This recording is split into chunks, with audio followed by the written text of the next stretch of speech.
Isaías 11, 1 e 2. E hoje nós estamos fechando então essa série. Hoje vamos falar sobre o Espírito do Senhor. E eu pesquisando, estudando algumas coisas, eu achei muito tremendo, muito profundo esse estudo. E eu creio que a gente feche com chave de ouro. Está escrito assim em Isaías 11: do tronco de Jessé sairá um rebento, e das suas raízes um renovo.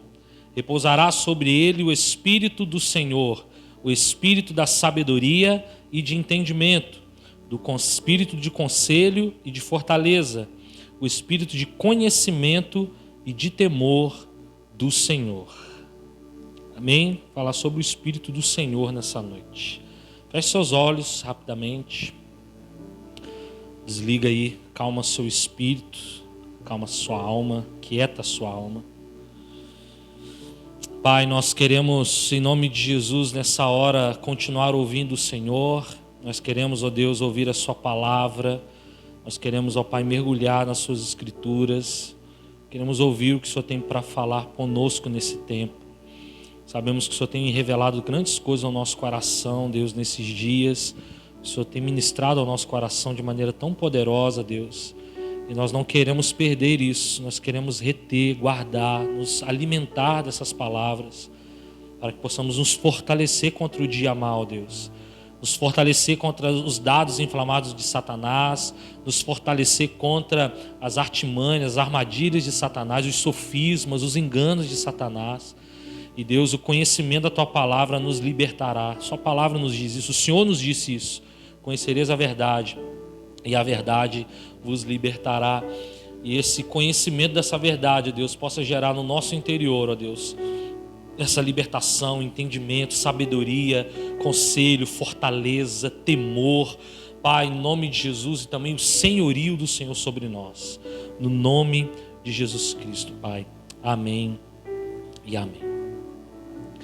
Então hoje nós vamos falar sobre o sétimo Espírito de Deus, a última manifestação, e não por ser última ela é menos importante, pelo contrário, ela é uma das mais importantes manifestações do Espírito. No candelabro, põe o candelabro para nós aí.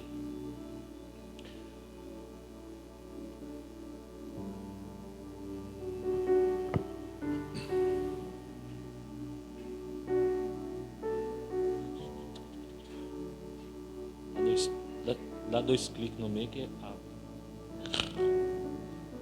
I do know, don't break my heart. Aí, 2 cliques no meio. Não aumenta não?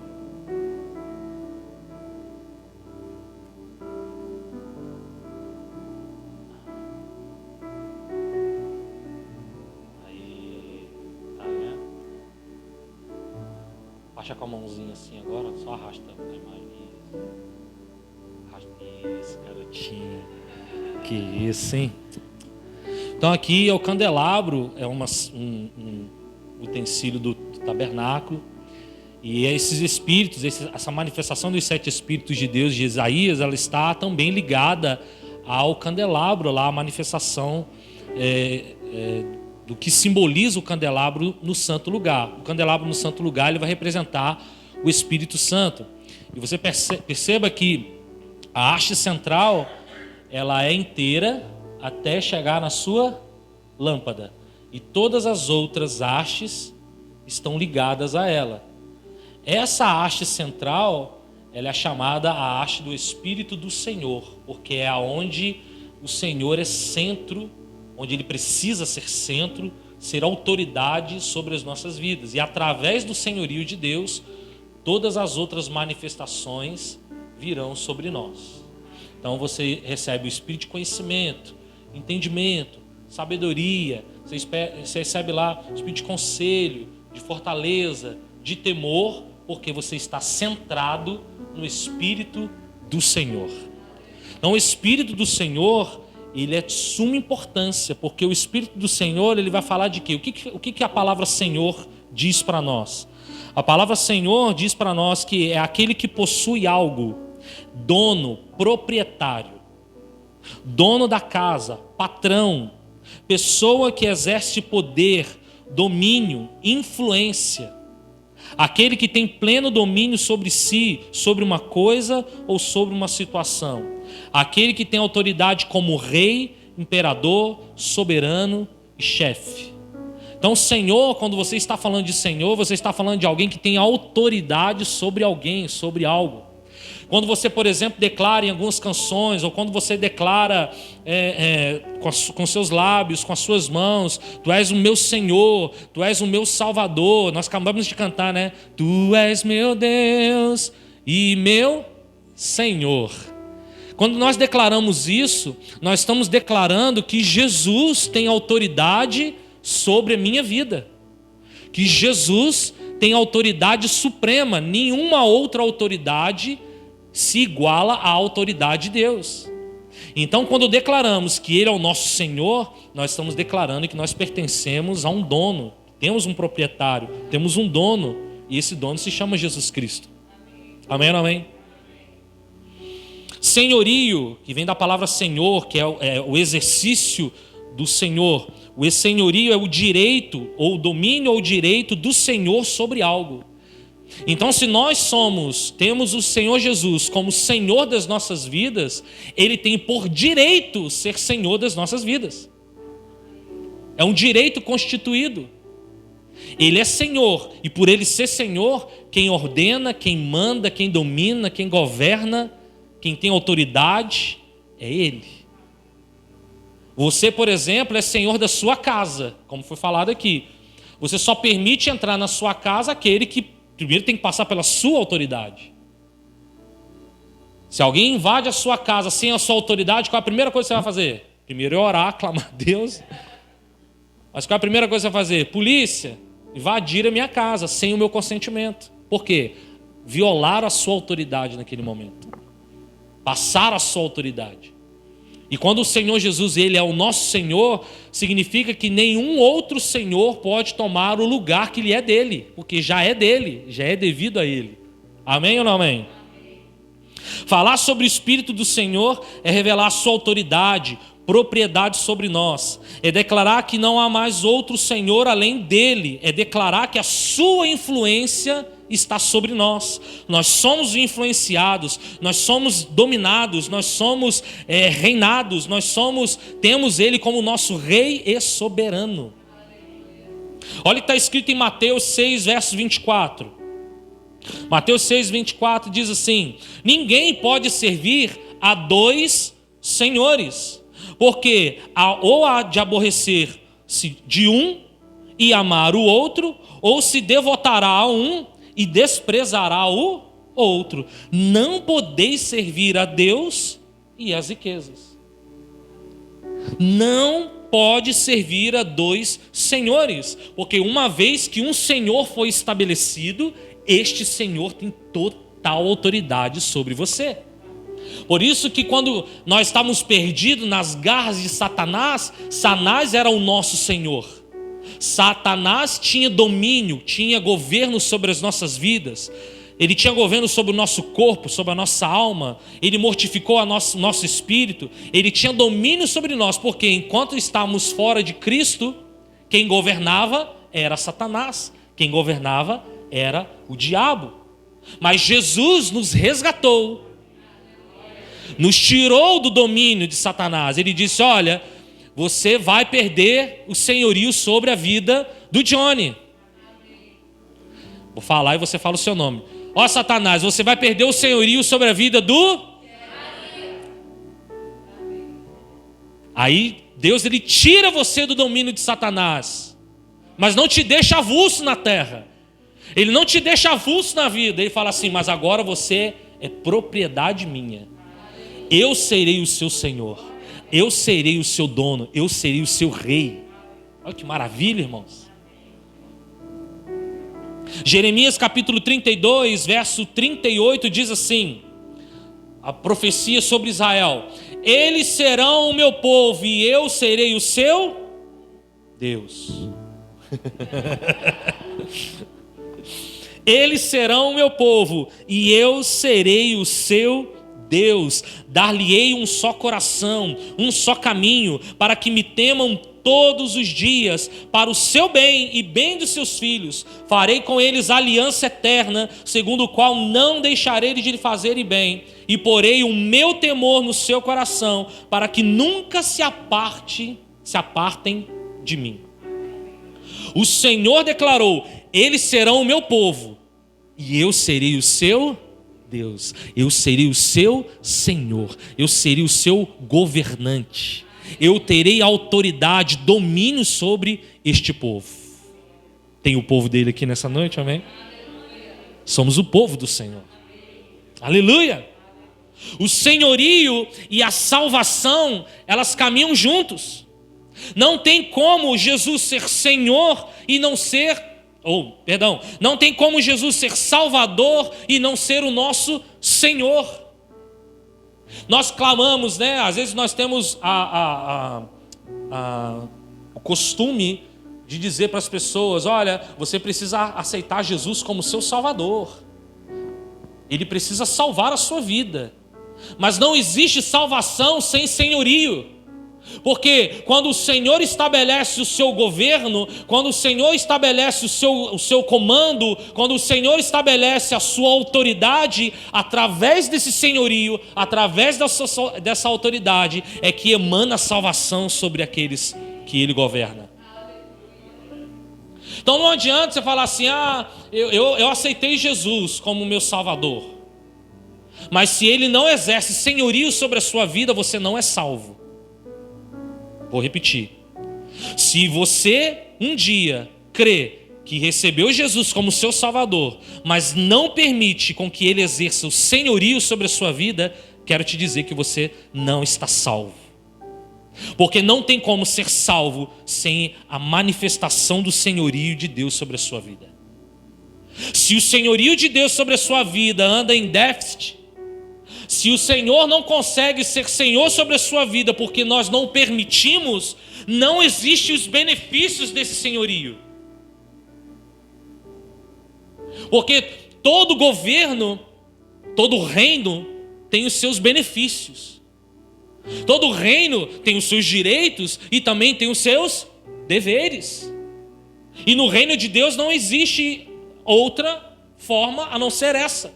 Porque no reino de Deus, lá também você tem os seus direitos. Você é herdeiro, você é salvo, você é liberto, você ali é feliz, tem paz, é alegria, tem abundância. O Senhor te prometeu a vida eterna, então você tem vida eterna, mas também tem os seus deveres. É onde você precisa permitir com que a vontade de Deus, o decreto de Deus, os princípios de Deus regam a sua vida.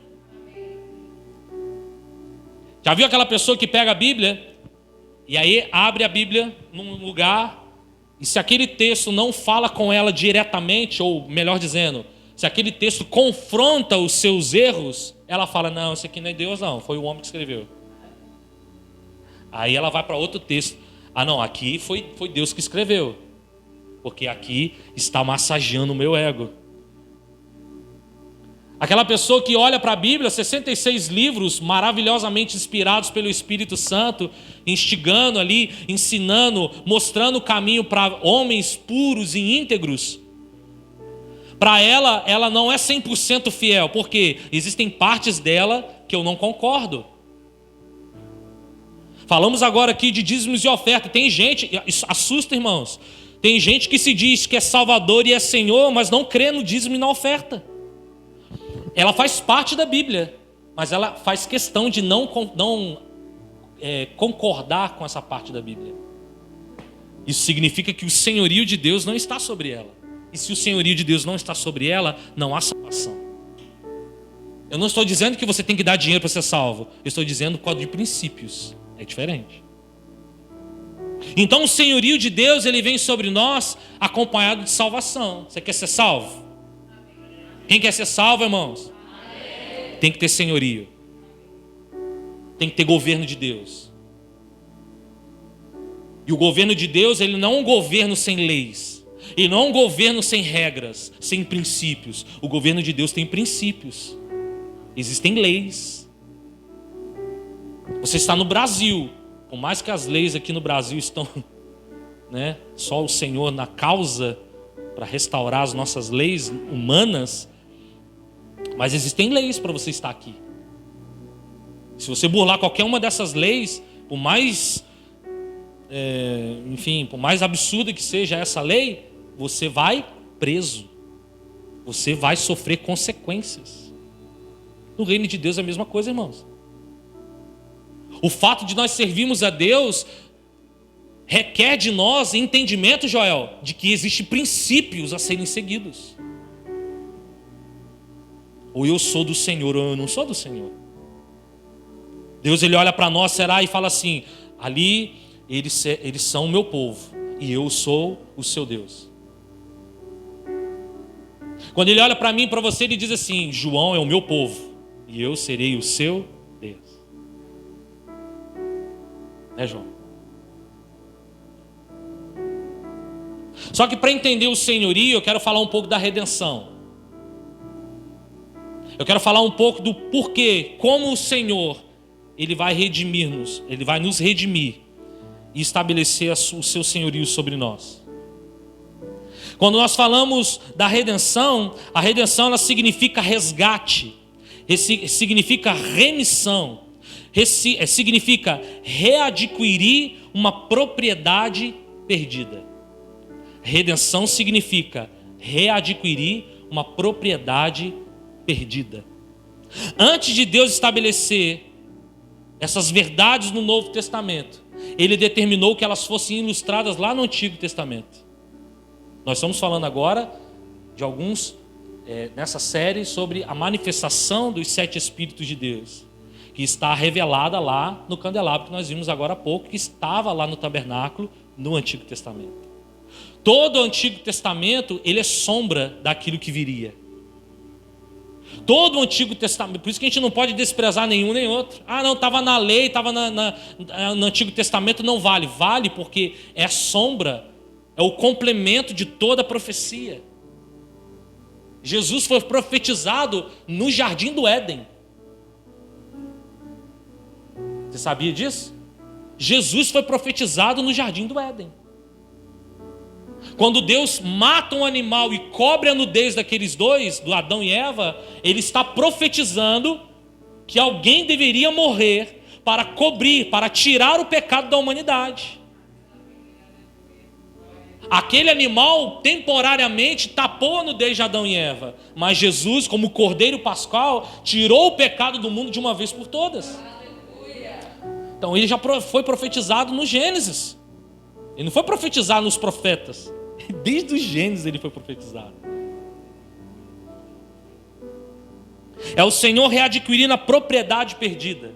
Hebreus capítulo 10, verso 1, falando sobre o Antigo Testamento. Ora, visto que a lei tem sombra dos bens vindouros, não a imagem real das coisas, jamais pode tornar perfeitos os ofertantes com os mesmos sacrifícios que ano após ano perpetuamente eles ofereceram. É um símbolo, é uma imagem, é um reflexo daquilo que verdadeiramente viria.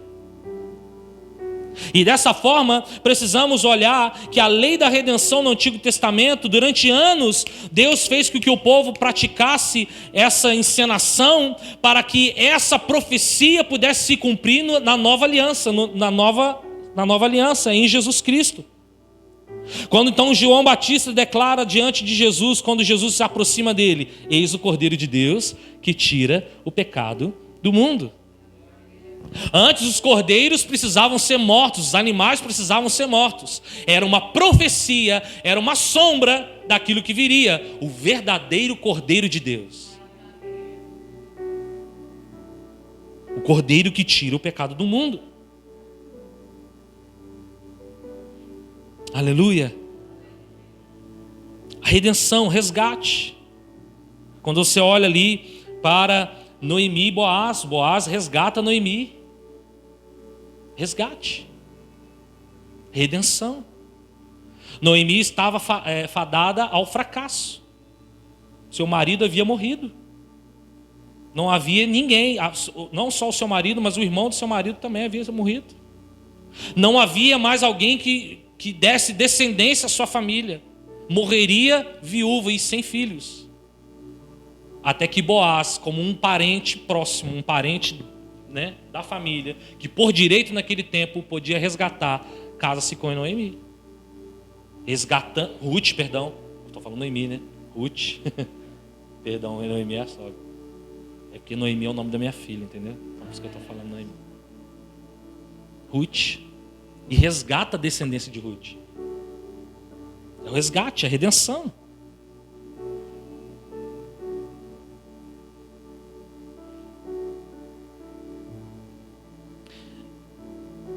Em Levítico 25, verso 25. Abra comigo esse texto. Levítico 25, verso 25.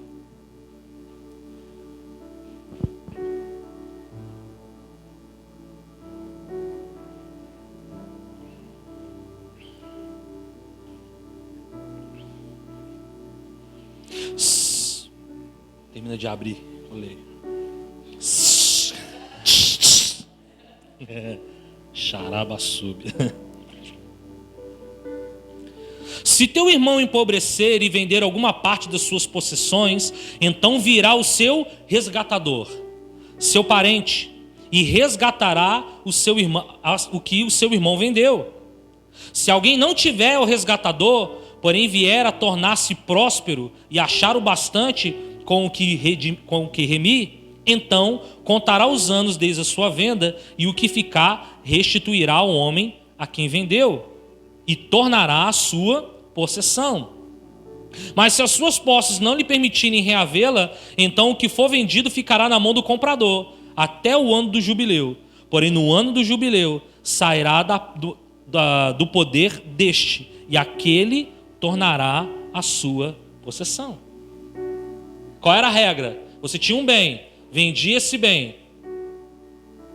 Algum resgatador poderia suscitar na sua família para ir resgatar este bem em seu nome, pagando o valor da propriedade. É como se fosse uma penhora naquele tempo. Se eu, por exemplo, enriquecesse ao longo do tempo, eu também poderia ir lá e reaver as minhas posses, pagando os anos que ficaram, pagando o restante para o novo proprietário e reavendo essa propriedade. Ou, se não tivesse posse alguma e nenhum resgatador, eu deveria esperar 50 anos. 50 anos para que essas possessões pudessem voltar à minha possessão, à minha propriedade. Quando a gente olha também em 2 Reis, capítulo 4, uma mulher viúva que era casada, mas que com um dos filhos dos profetas. Porém ela perdeu todos os seus filhos, perdeu todos os seus bens, porque esses filhos seriam levados como escravos, porque ela não tinha dinheiro para pagar a conta, não tinha dinheiro para pagar as suas dívidas, porque era uma mulher viúva. E naquele tempo, se você não pagasse, não conseguisse pagar com dinheiro, com moeda, com prata, se você não conseguisse pagar com uma propriedade, você pagava com a sua vida. A sua vida era entregue para ser um escravo desse senhor. Essa pessoa se tornava escrava. Não perde raciocínio não, quero chegar num lugar aqui. Amém ou não amém? A redenção era o pagamento da dívida feita por um parente próximo. Por meio do pagamento, ele comprava de volta o que se perdera. Então a pessoa que for escravizada deixava de pertencer a quem ele antes devia e a quem servia. Então se o resgatador chegasse e pagasse a dívida, essa pessoa poderia ser liberta da escravidão. Ela deixava o seu senhor. Ela readquiria suas posses e continuaria sua vida normalmente, livre. Então, nós estamos falando do Antigo Testamento. Nós estamos falando de leis estatutárias, civis, para que os povos não se corrompessem com suas propriedades. Só que quando nós falamos aqui que o Antigo Testamento ele é sombra, nós estamos apontando para algo aqui nessa noite. Nós estamos apontando para um Deus que olhou para mim e para você, que fala assim: eles estão escravos do diabo. O diabo tomou-os por escravidão, porque eles pecaram, eles erraram. Mas eu vou lá como um resgatador e vou tirar eles da mão do diabo. eu vou resgatá-los, eu vou redimir o meu povo. E é por isso que é muito importante a redenção de Cristo.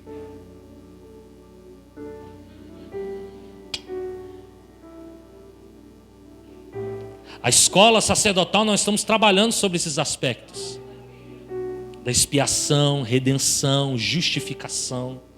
Hoje tivemos um professor internacional aqui que foi top. Cara, o cara arrebentou com a boca do balão, mano. Até a água ofereceram para ele logo no começo, assim. Ele nem falou, quer água. Nossa, foi assim, sabe? Aqui eu tenho que ficar implorando, me dá água, por favor. Nós estamos trabalhando esses aspectos. Cara, é muito mais, a salvação é muito mais do que levantar a mão para Jesus e dizer, o Senhor me salvou. É muito mais do que isso, irmãos. A salvação fala da redenção de Cristo. E a redenção, ela fala deste preço pago. É um preço pago por alguém que estava escravo e que não tinha condição alguma de pagar. Nós estávamos escravos no império das trevas e não tínhamos condição alguma de pagar essa dívida. Não tínhamos condição alguma de nos libertar dessa escravidão, porque o preço é muito alto e só quem pôde pagar este preço foi Jesus Cristo de Nazaré.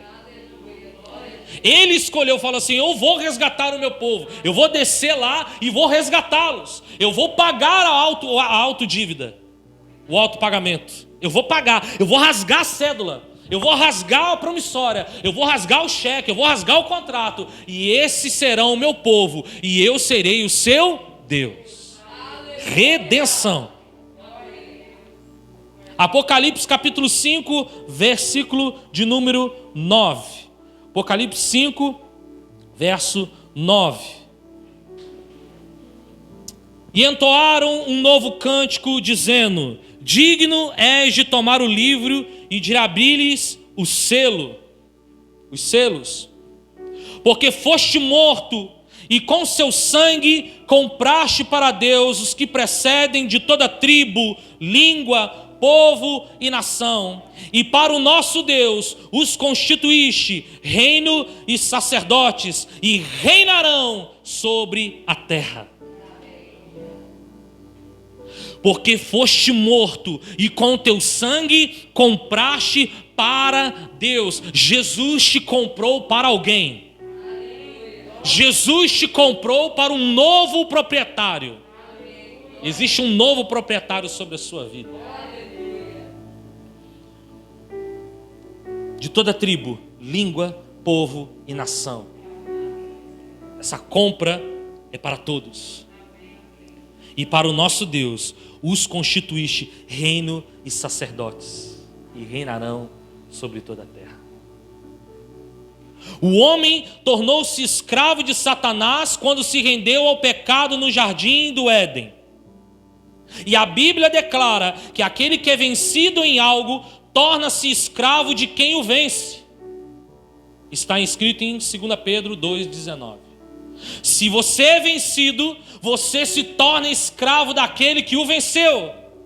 Então, se o diabo venceu-nos, infelizmente, no jardim do Éden, ele, por direito adquirido, se torna o nosso Senhor. E nós estávamos sujeitos a ele.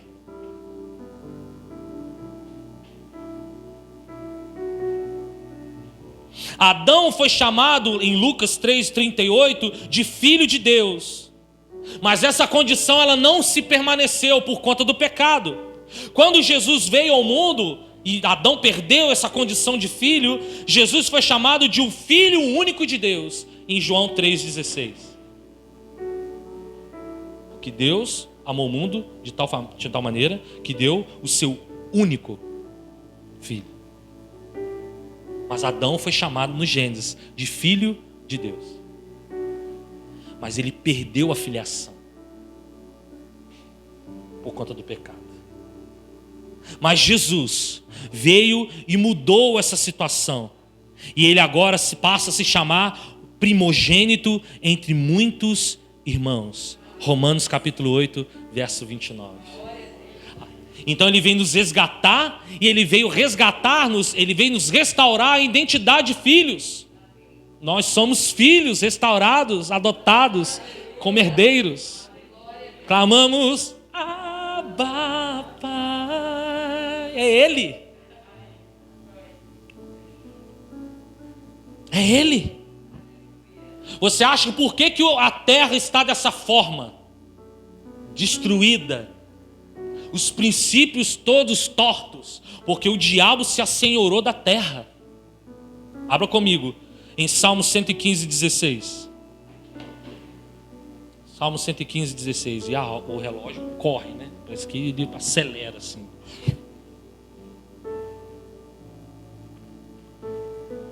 Cento e 16.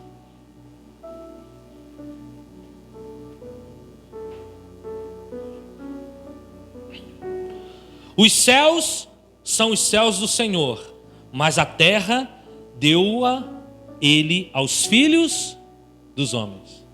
Então, se o diabo se assenhorou dos homens, o diabo também se assenhorou da terra. Por isso que a terra jaz no maligno, descansa no maligno. O maligno tomou posse da terra. Por isso que tudo que a terra te oferece, querido, não presta. Não presta. Porque ela está contaminada por Satanás. E foi por isso que lá no deserto, Satanás, com toda a sua prepotência, disse para Jesus assim: dar-lhe-ei toda a autoridade e a glória destes reinos, porque ela me foi entregue a quem eu dou, e a dou a quem eu quiser. Quando Satanás leva Jesus no alto do pináculo e olha, está vendo os reinos? Está vendo toda essa glória? Eu recebi, eu ganhei por direito, porque os filhos desobedeceram o Senhor, e por desobedecerem ao Senhor, deixaram de ser filhos de Deus, se tornaram filhos da desobediência, filhos de Satanás. E por serem filhos de Satanás, toda a possessão, toda a terra também é de Satanás.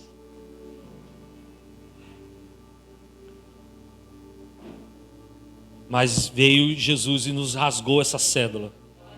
Em Colossenses 1,13, Ele nos resgatou do poder das trevas e nos transladou para o reino do Filho muito amado, no qual temos a nossa redenção e a remissão dos pecados.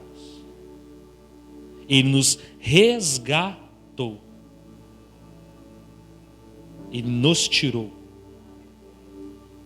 Colossenses 2,14 diz assim: tendo cancelado o escrito de dívida que era contra nós e que constava de ordenanças, o qual nos era contrário, removeu-o inteiramente, cravando-o na cruz, e tendo despojado dos principados e potestades, os exibiu abertamente, triunfando deles na mesma cruz. Jesus despojou os príncipes malignos desse século. A palavra despojar significa privar da posse, tirar da posse, desapossar. O que o Senhor Jesus fez no alto da cruz? Ele tirou o domínio de Satanás, não só da sua vida, mas de toda a terra. Ele tirou, ele desabilitou Satanás. Por isso que a gente não pode ter medo de Satanás. Porque nós somos filhos de Deus. Ele tirou essa autoridade. É óbvio que se mantermos a nossa vida debaixo do senhorio de Deus. Isso é óbvio. Sem o senhorio de Deus, tema mesmo que o Satanás é violento. Ele não brinca de ser Satanás. Ele não brinca de ser diabo. Brinca, Sérgio. Joga duro.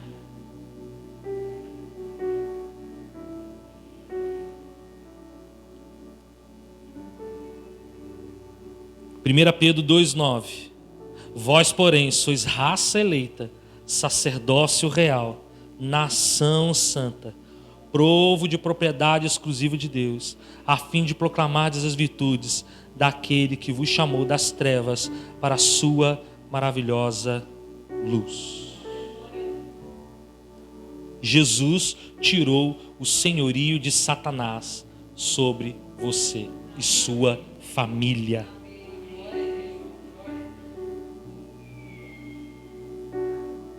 Não foi, 1 Pedro 1,18, não mediante coisas corruptíveis como prata e ouro que fostes resgatado do vosso fútil procedimento, que vossos pais vos legaram, mas pelo precioso sangue, como de cordeiro sem defeito e sem mácula, o sangue de Cristo.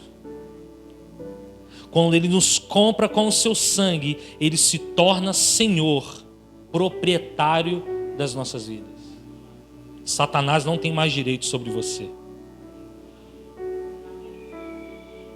Não tem mais direito sobre você.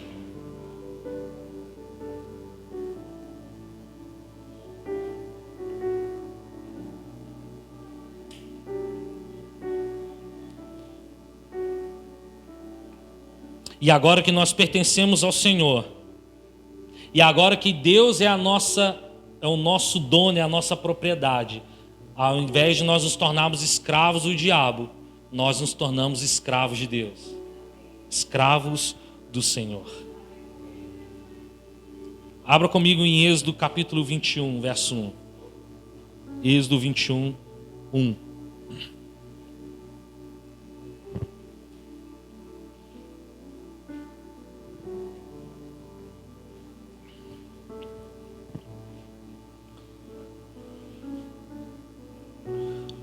São esses os estatutos que lhe proporás.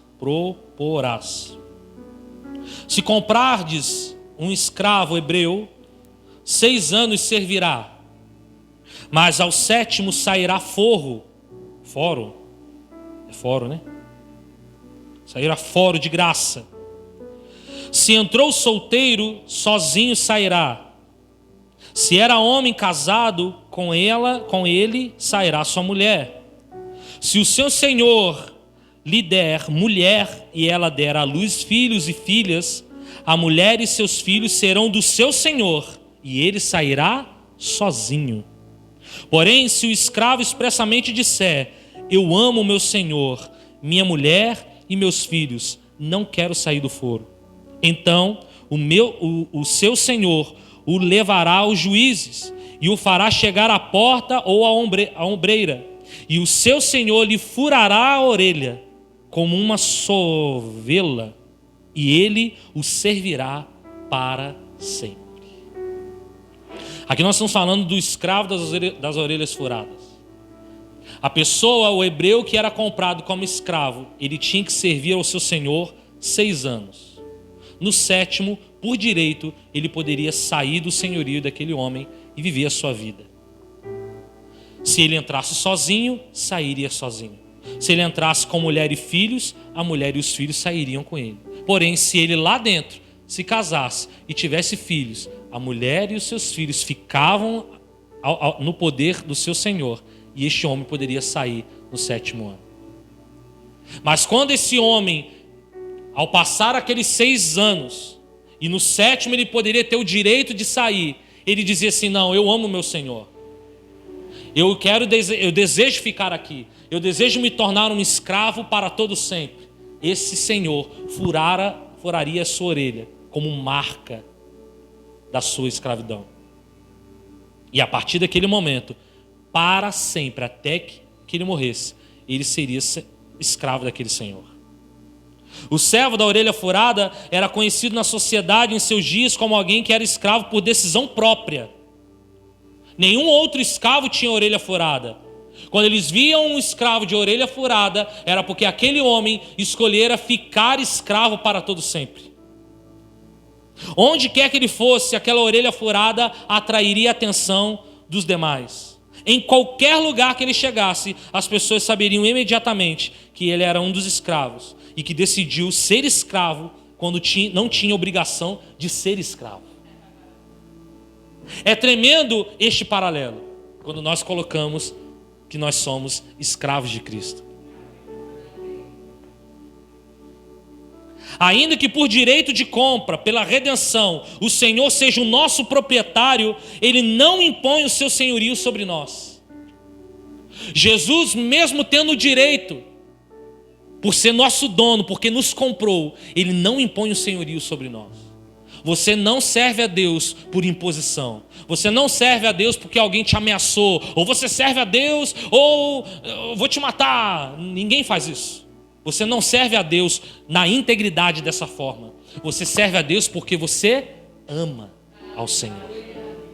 Você deseja estar com o Senhor. Você deseja Ele mais do que tudo. Então, mesmo Ele tendo comprado você, Ele não vai impor o senhorio dele sobre a sua vida. Quem determina se Ele é Senhor da sua vida, não nem é o seu pastor, nem é o seu líder, nem é o seu marido, sua esposa, seus filhos. O que determina que Deus é o seu Senhor é você mesmo. É você dizendo para Ele: Senhor, eu quero ficar contigo para sempre. Em outras palavras, fura minha orelha. Quero pertencer a Ti para todo o meu sempre.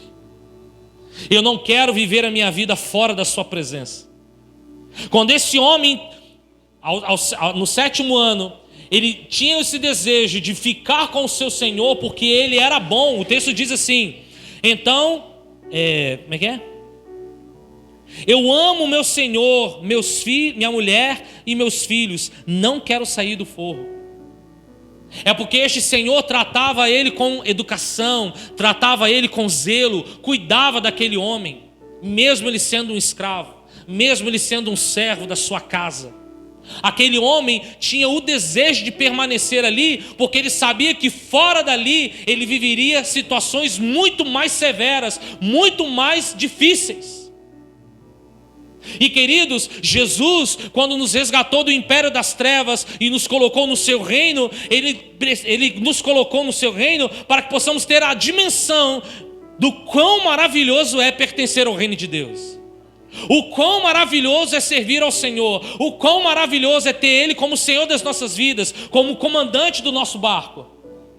O quão maravilhoso é ter um Senhor que se preocupa conosco. Um Senhor que já tem a sua vida determinada, escrita, definida, segundo a sua vontade. Basta eu levantar as minhas mãos, dobrar os meus joelhos, me deitar, chorar, orar, enfim, adorar a Ele e dizer: Senhor, revela o plano do Senhor para a minha vida.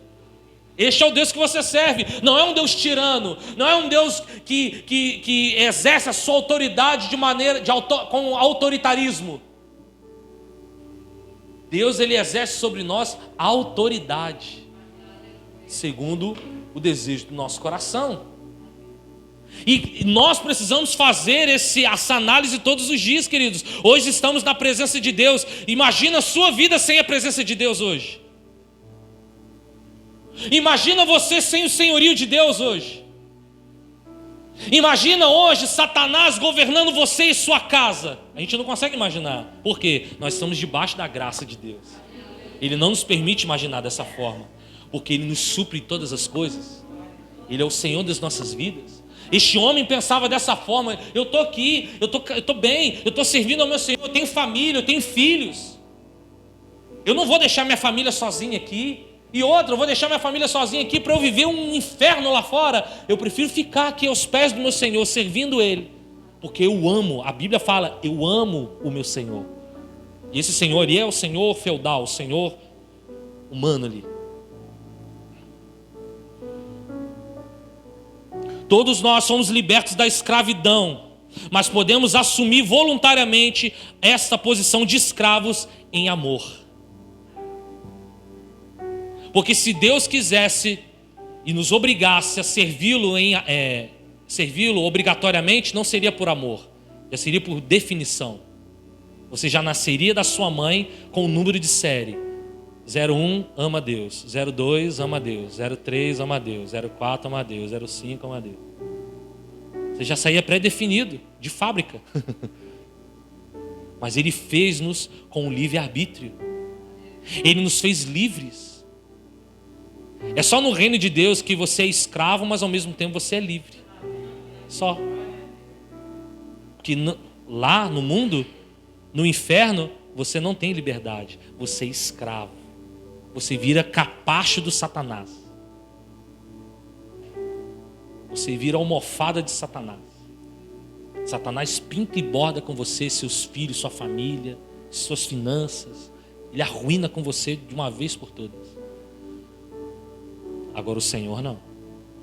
O Senhor, Ele te protege, Ele te guarda, Ele te restaura, troca as suas vestes, troca as suas sandálias, te dá um banho, corta o seu cabelo, faz a sua barba, para quem tem barba, faz a sua sobrancelha, mulheres, cuida de você, zela de você, porque Ele é um Senhor que te ama.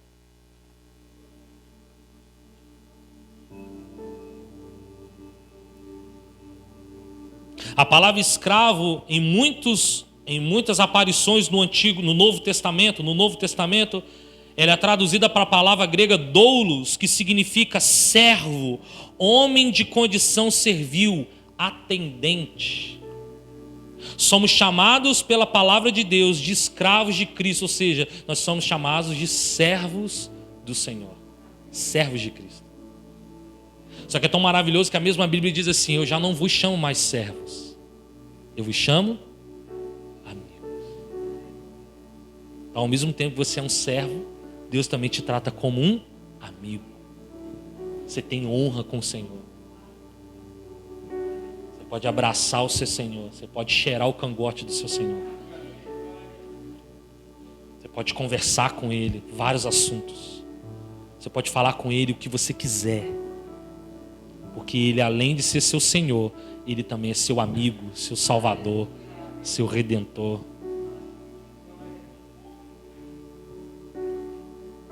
1 Coríntios 7, 22. Porque o que foi chamado no Senhor sendo escravo é liberto do Senhor. Semelhantemente, o que foi chamado sendo livre é escravo de Cristo. Você tem um dono. Fala comigo, eu tenho um dono. E esse dono se chama Jesus. Jesus.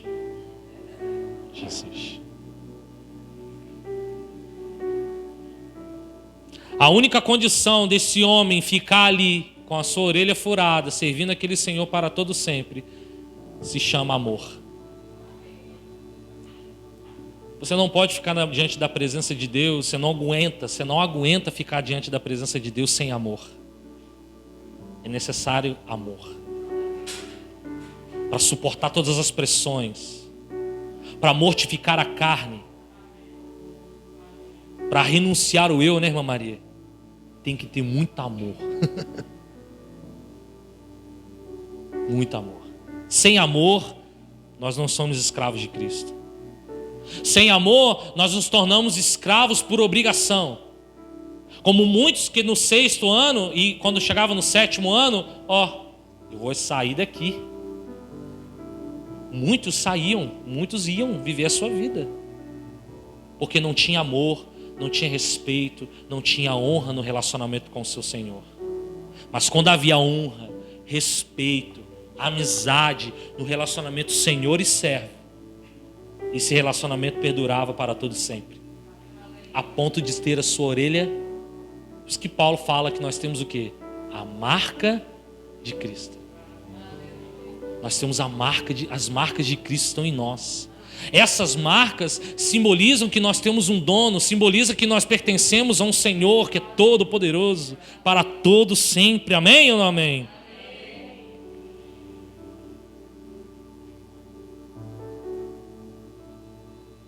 Que Ele seja Senhor dos nossos corações. O Senhor Jesus conquistou o direito legal de ser o nosso dono, o nosso Senhor.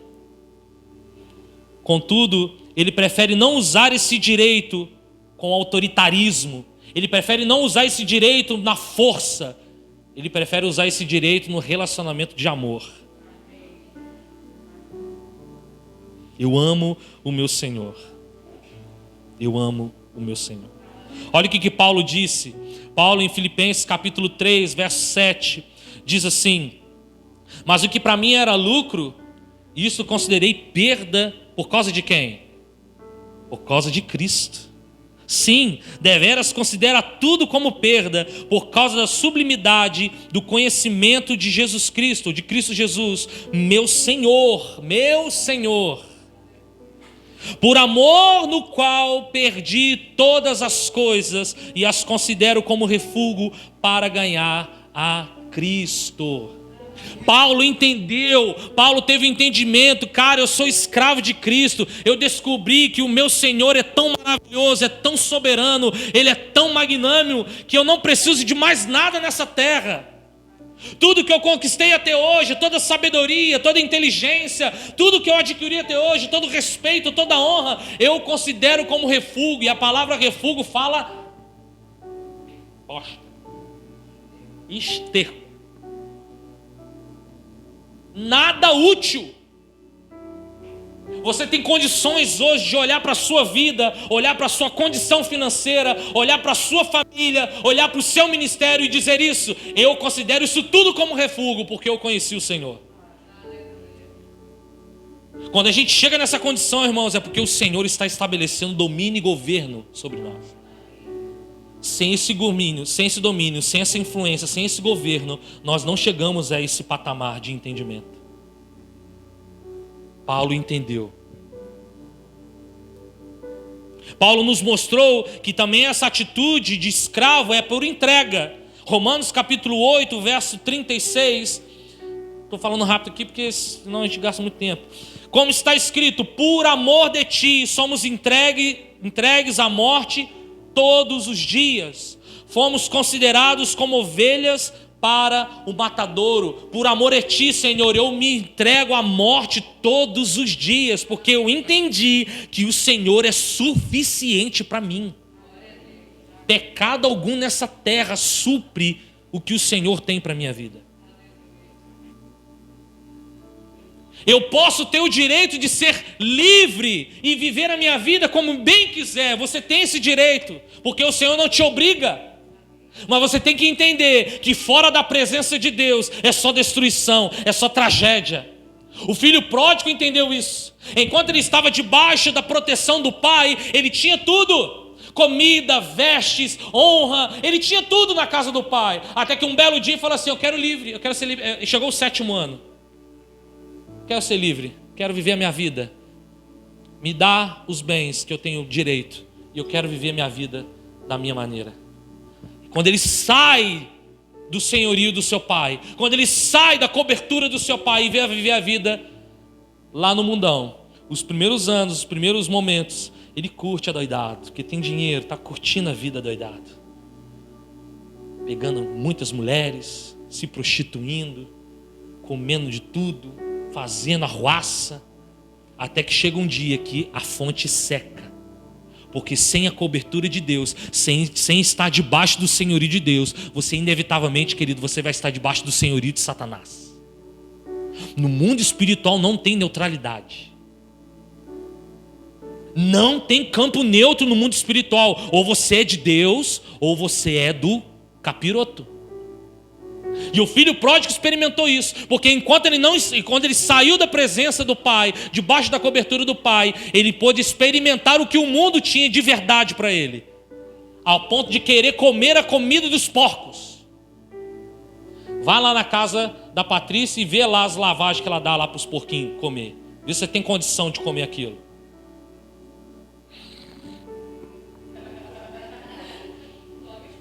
O porquinho come, mas a comida dele não. Mas a necessidade desse homem foi tanta que ele desejou comer essa comida, Sérgio. Imagina. Fora da presença de Deus, você só quer comer tragédia, você só quer desfrutar de coisas trágicas para a sua vida. Fora da presença de Deus é só tragédia.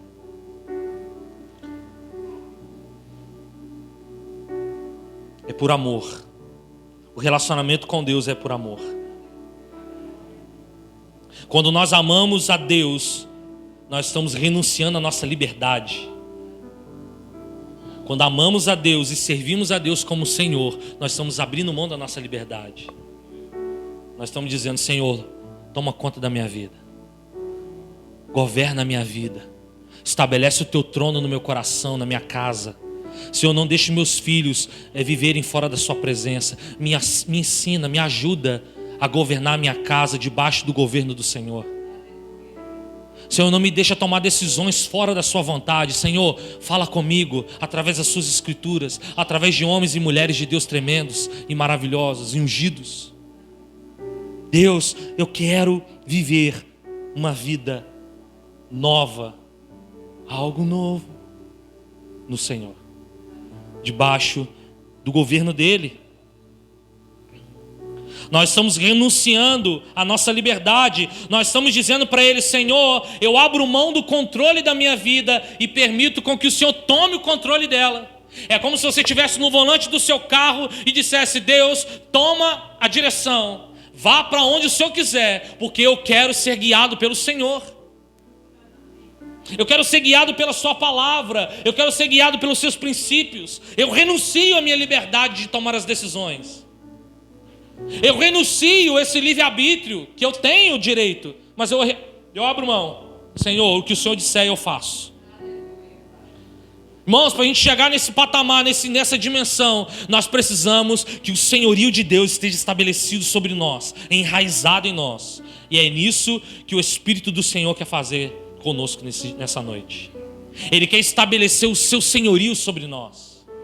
Porque quando Ele estabelece o seu senhorio sobre nós, vem conhecimento, vem entendimento, vem sabedoria, vem força, vem conselho, vem temor, vem força.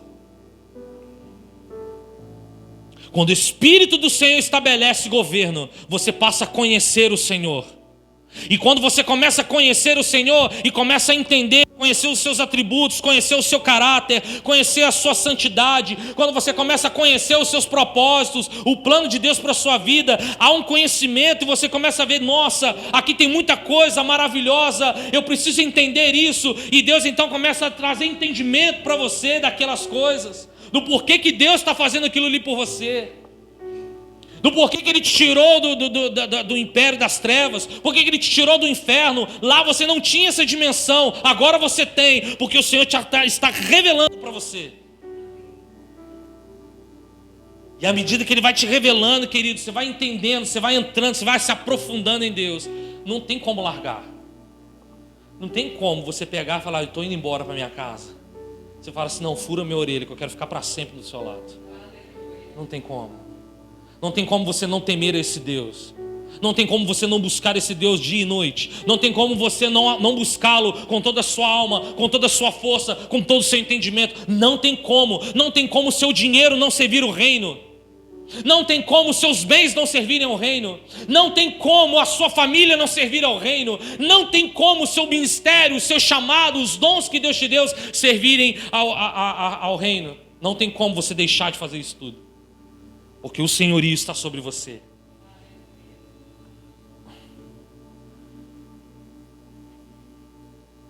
Muito mais do que confessá-lo como nosso Salvador meramente, nós precisamos confessá-lo como nosso Senhor.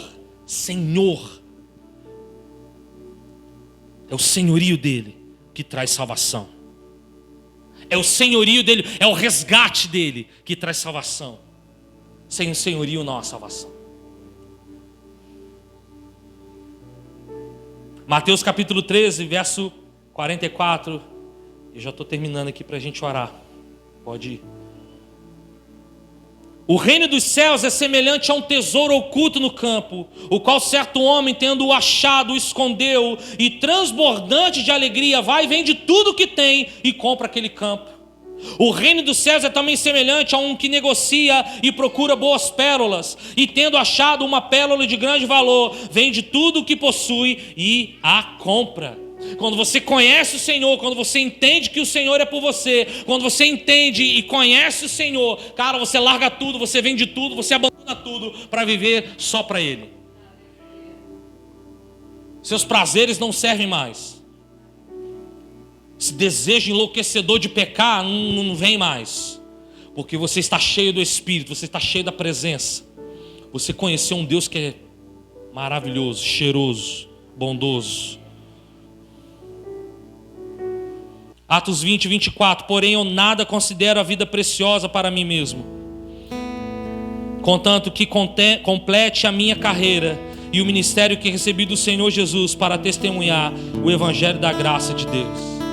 Você entende? entende que nada mais serve, nada mais presta. Você entende que é muito melhor ficar debaixo da proteção de Deus, do governo de Deus. Fique de pé no seu lugar.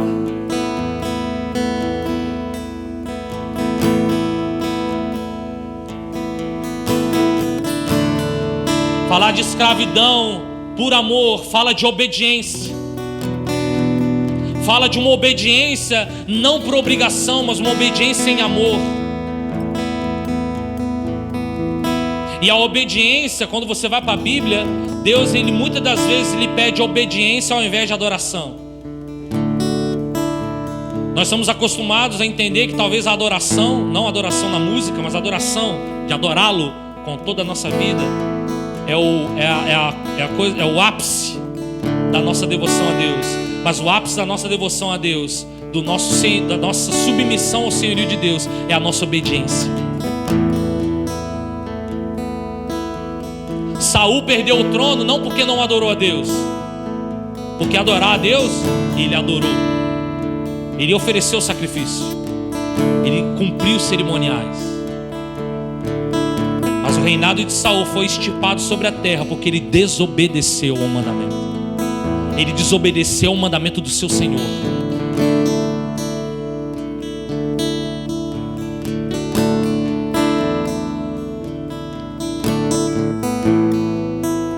Salmo 40, verso 6 diz assim: sacrifícios e oferta não quisestes, abriste os meus ouvidos, holocaustos e ofertas pelo pecado não requereste. Então eu disse: eis aqui estou, no rolo do livro está escrito a meu respeito, agrada-me fazer a sua vontade, ó meu Deus. Dentro do meu coração está a tua lei. Mais do que sacrifícios, mais do que cerimoniais, mais do que uma adoração por gestos, Deus estava mais interessado, está mais interessado em fazer a sua vontade, em que façamos o seu coração pulsar, que estamos obedecendo a Deus. Mais do que a adoração, Deus está querendo obediência. Samuel disse para Saul: porventura o Senhor tem tanto prazer em holocaustos, em sacrifícios, quanto que obedeça a sua palavra? Eis que obedecer é melhor do que sacrificar, e o atender melhor do que gordura de carneiros. O povo de Israel ali diante do monte Sinai, Moisés subiu e Deus falou com Moisés. Chamou e disse: assim falarás à casa de Jacó e anunciarás aos filhos de Israel: tende visto o que fiz aos egípcios, como vos levei sobre asas de águia e como vos cheguei a mim. Agora, pois, se diligentemente ouvides a minha voz e guardardes a minha aliança, então sereis a minha propriedade peculiar dentre todos os povos, porque toda a terra é minha. Vós sereis reino de sacerdote e nação santa. São estas as palavras que falarás aos filhos de Israel.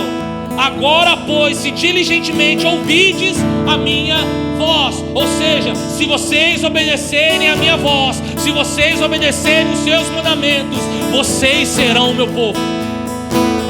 Deus não pediu adoração, Deus pediu obediência. Veio Moisés, chamou os anciões do povo e expôs diante deles todas essas palavras que o Senhor lhe havia ordenado. Então o povo respondeu a uma: tudo o que o Senhor falou, faremos. E Moisés relatou ao Senhor as palavras do povo. O que Deus sempre quis foi obediência, porque a obediência é a característica principal daqueles que são escravos do Senhor, escravos de Cristo. Ao praticarmos o maior mandamento, que é amarmos a Deus de todo o nosso coração, a maior expressão deste amor que podemos oferecer é a entrega das nossas vidas. É uma vida completa de submissão e obediência a Ele. Que nessa noite o Senhor nos marque, que nessa noite o Senhor fure as nossas orelhas, como símbolo de uma escravidão nele em amor. Renuncie à sua liberdade de viver a sua vida como você bem quiser e obedeça ao seu Senhor, porque o Espírito do Senhor descerá sobre ti nessa noite. O Espírito do Senhor descerá sobre ti nessa noite. O Espírito do Senhor descerá sobre ti nessa noite. Demônio nenhum terá autoridade sobre a sua vida. Nenhum demônio terá autoridade sobre a sua vida. Nenhuma entidade terá autoridade sobre a sua vida. O desânimo não terá autoridade sobre a sua vida. A frieza não terá autoridade sobre a sua vida. A prostituição não terá autoridade sobre a sua vida. O adultério não terá autoridade sobre a sua vida. Porque nessa noite o Senhor faz de você povo dele. Nessa noite Ele faz dele o seu Senhor.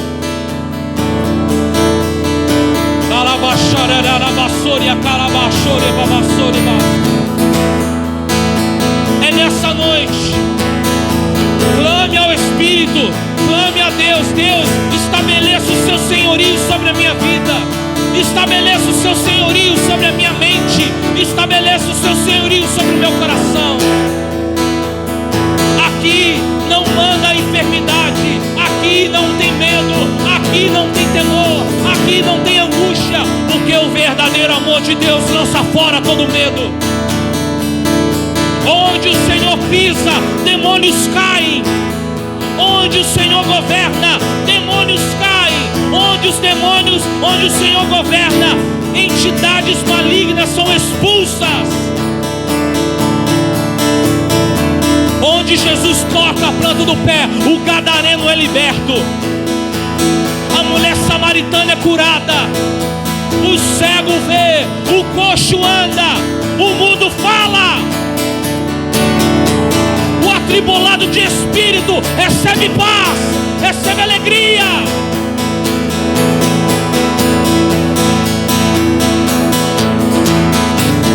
É o Espírito do Senhor que vem sobre nós. Vem sobre nós, Espírito do Senhor. Vem sobre nós, Espírito do Senhor. Vem sobre nós, Espírito do Senhor. Vem sobre nós, Espírito do Senhor.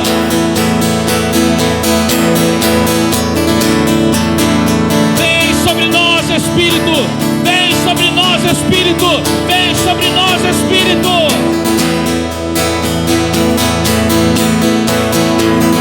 Tu és o nosso Deus. Tu és o nosso Senhor. Onde o Senhor está, sonhos perversos não estabelecerão mais sobre as nossas vidas.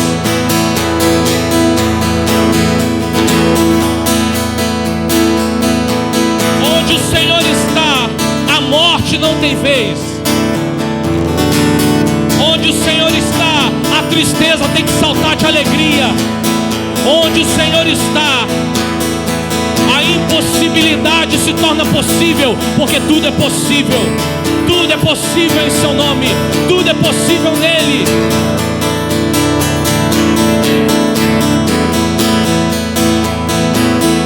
Onde o Senhor está, a liberdade. Onde o Senhor está, a cura. Onde o Senhor está, a restauração. Onde o Senhor está, o casamento é restaurado. Onde o Senhor está, o filho se converte. O pai se converte, a mãe se converte.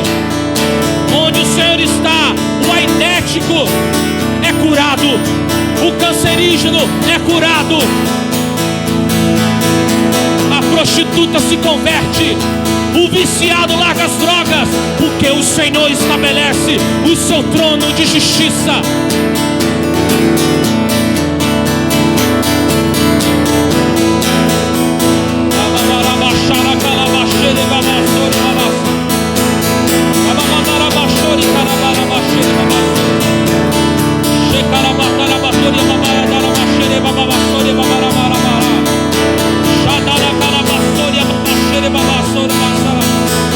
Em nome de Jesus, em nome de Jesus, clame pelo Espírito do Senhor, clame pelo Espírito do Senhor, clame: Senhor, eu quero que o Senhor estabeleça o teu senhorio sobre a minha vida,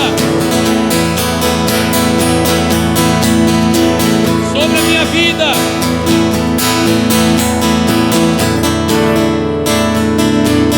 Sobre a minha vida, o teu senhorio sobre a minha casa, o teu senhorio sobre a minha vida, o teu senhorio sobre a minha vida emocional, o teu senhorio sobre a minha vida emocional, sentimental. Não é o teu senhorio sobre mim.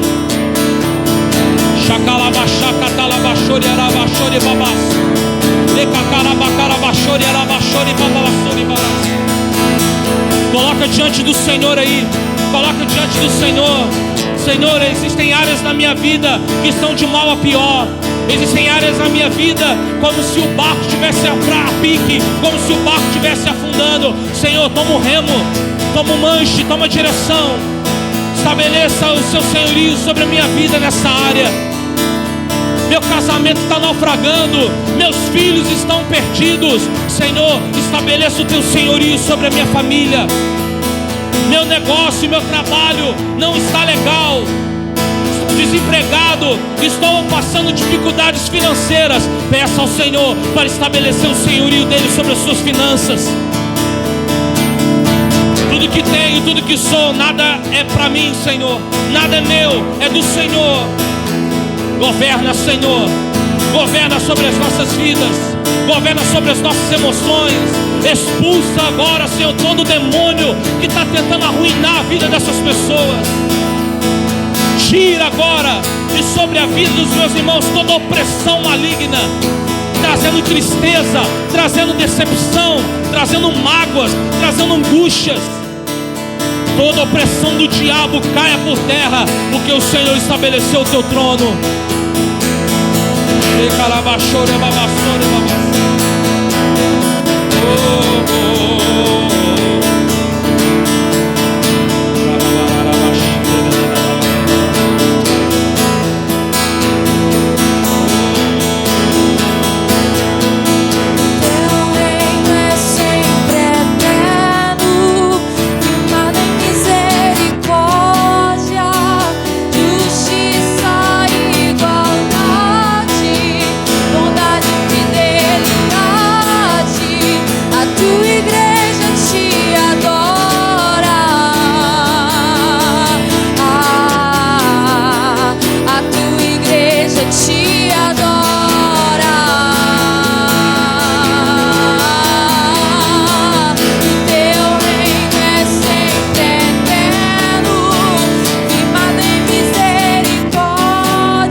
Os povos se curvam.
Deus, estamos diante do Senhor, ó Pai, nessa noite. E queremos aqui, levante as suas mãos.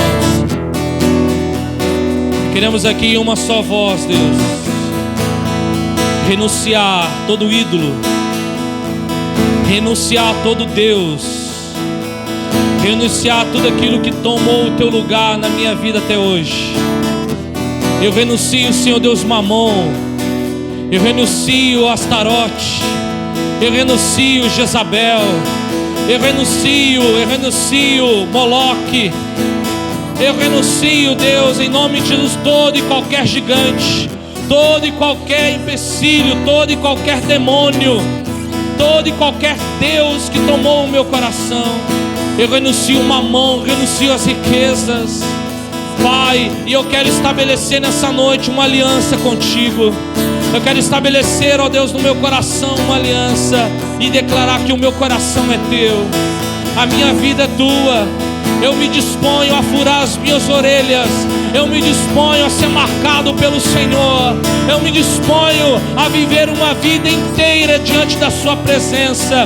E quando a minha vida aqui na terra acabar, que a eternidade possa me esperar, porque eu quero te adorar em espírito, em verdade, para todos sempre, junto com os anjos, junto com os querubins. Eu quero erguer os meus braços e dizer que tu és santo, santo, santo é o Senhor dos exércitos. Santo, santo, santo é o Senhor dos exércitos. Santo, santo, santo é o Senhor dos exércitos. Santo, santo, santo é o Senhor dos exércitos. Santo, santo, santo é o Senhor dos exércitos. Santo, santo, santo é o Senhor dos exércitos. Aleluia.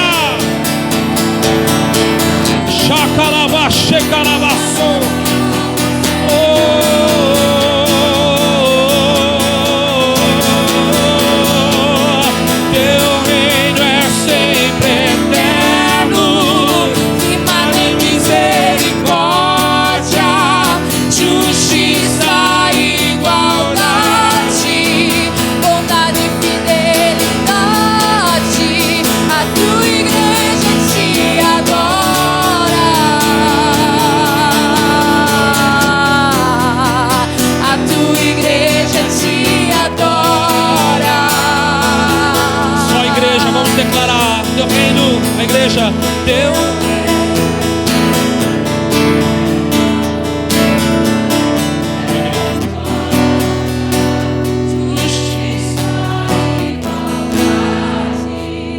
bondade e fidelidade, a tua igreja te adora. A tua igreja te adora. Aleluia. Vamos aplaudir mais uma vez ao Rei. Senhor.